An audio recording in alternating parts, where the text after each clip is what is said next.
हैं ये लीगल लड़ाई को लीगल तरीके से लड़ा जाए जी। जो हमारी शक्तियां हैं, सरकार की शक्तियां हैं, सरकार की शक्तियों का और विधानसभा की जो शक्तियां हैं, विधानसभा में सभी लोग एक प्रस्ताव पारित करके भारत सरकार को भेजें कि हमारे उत्तराखंड में जिस प्रदेश में 65% के करीब वन भूमि है, उस प्रदेश में अगर कहीं पर इस तरह की है कि भाई अतीत में लोग बस गए हैं और वो अब जाके वो वन भूमि निकल रही है, तो उनको राहत दी जाए। मैं तो अगर कभी मौका दिया उत्तराखंड की जनता ने, तो मैं केंद्र सरकार में उत्तराखंड की विधानसभा से एक प्रस्ताव पास करके भेजने की मंशा रखता हूं, जिसमें ये कहा जाए कि 50% से अधिक जिन राज्यों में वन भूमि है वो 50% तक ही वन भूमि रखें और बाकी की वो सार्वजनिक कामों के लिए उपयोग की जा सके। आखिर इंसान कहाँ जाएगा? इंसान कहाँ जाएगा?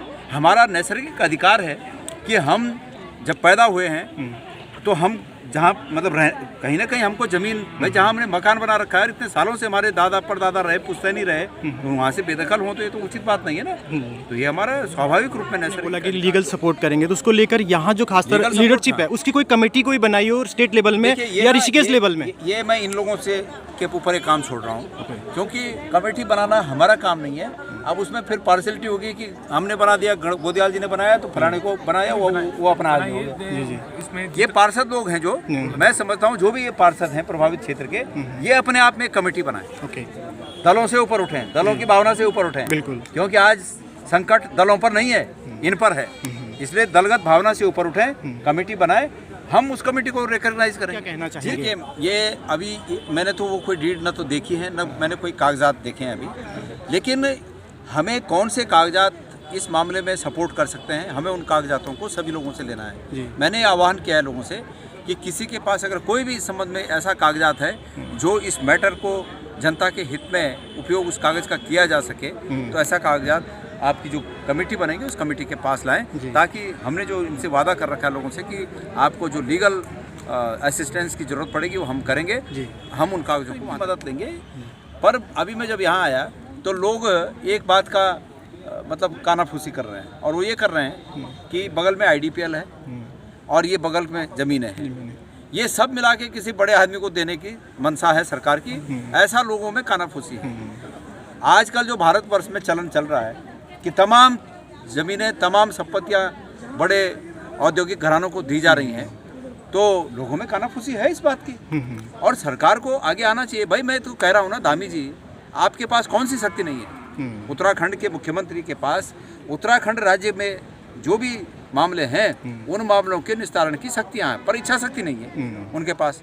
मैं उदाहरण के लिए कह सकता हूँ कि हाई कोर्ट ने कर्मचारियों के मामले में एक फैसला दिया, उपनल के लोग थे उसके मामले में फैसला दिया, और उस फैसले के खिलाफ हमारी सरकार सुप्रीम कोर्ट चली गई। तो सरकार नहीं चाहती है लोगों का भला हो, तो इस मामले में भी ऐसी है। अगर सरकार का कोई इंटरेस्ट नहीं होगा तो सरकार लोगों का साथ देगी कि भाई हमारा अपना कोई इंटरेस्ट नहीं है, और अगर जहाँ पर अपना इंटरेस्ट हो जाएगा सरकार का, वहाँ पर लोगों का साथ नहीं देगी, उसका साथ देगी जहाँ उनका। लेकिन मैं इस सरकार को बता रहा हूँ कि फजूल के मनसा न पाले, ऐसी मनसा न पाले जिससे इस सरकार के मतलब आगे भविष्य की हमेशा के लिए इनके दल की संभावनाएं समाप्त हो जाएं, ऐसी मनसा वो लोग न पाले। पर जो खाली भूमि को लेकर कोर्ट ने बोला था खाली भूमि को आप देखिए, तो खाली भूमि की खेती देखी, वहाँ पर भी बोर्ड लगा है, तो इसके ऊपर आप क्या कहना चाहेंगे? मैं ये चाहूँगा इसको स्टडी किया जाना चाहिए, कोर्ट के आदेश को स्टडी किया जाना चाहिए।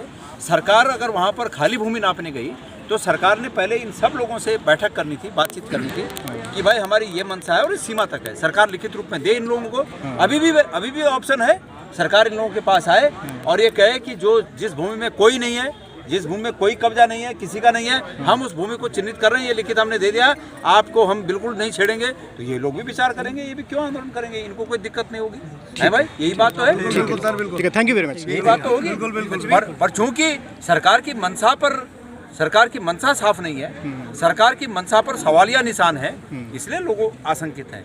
और मैं सरकार से चाहूँगा कि अभी भी रास्ता बंद नहीं हुआ है, ये लोग तैयार बैठे हैं कि सरकार ये कह दे कि भाई जहाँ कोर्ट ने भी यही कहा है जो मैंने सुना कि भाई जहाँ पर रिहायशी इलाका है उसको छोड़कर, तो रिहायशी इलाका छोड़कर और सरकार की भी यही मंशा है, तो फिर घपला कहाँ है, झगड़ा कहाँ है? कोई विवाद नहीं है, सरकार आए एफिडेविट दे आप लोगों को कि भाई हम आपको बिल्कुल नहीं छेड़ेंगे, बात खत्म है। ठीक है, थैंक यू।